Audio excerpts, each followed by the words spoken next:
byliście z nami, obejrzeliście, mam nadzieję, cały film.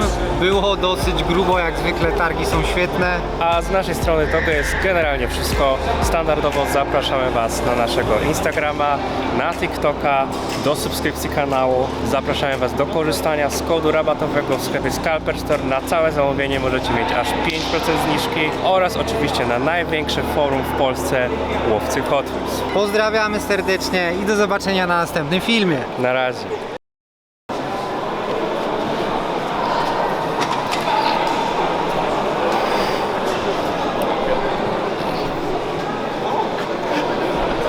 Dobrze jest. Dobrze, to i tak będzie trzeba... Pokaż jak to wygląda.